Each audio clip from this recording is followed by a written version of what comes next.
ಸುಮಾರು 300ರಿಂದ 500 ಕೆಜಿ ಗಾಂಜಾವನ್ನ ಮೈಸೂರು ಪೊಲೀಸರ ಭರ್ಜರಿ ಕಾರ್ಯಾಚರಣೆಯಲ್ಲಿ ಸದೆಬಡಿದಿದ್ದಾರೆ.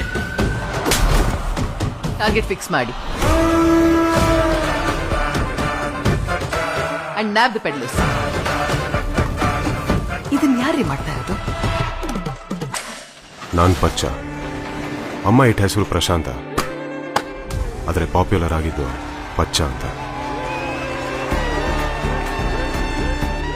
ನನ್ನ ಹುಡುಗಿ ಸುಜಿ, ಅಮ್ಮ ಪದ್ಮ, ಶ್ಯಾಮ ನನ್ನ ತಮ್ಮ, ನನ್ನ ಹುಡುಗರು ಇವರೇ ನನ್ನ ಶಕ್ತಿ, ನನ್ನ ಕುಟುಂಬ.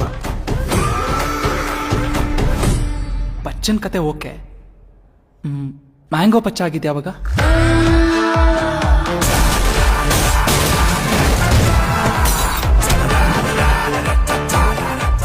ನಿಮ್ಗೆ ಗೊತ್ತು ದೌಲತ್ತು ಇವೆಲ್ಲ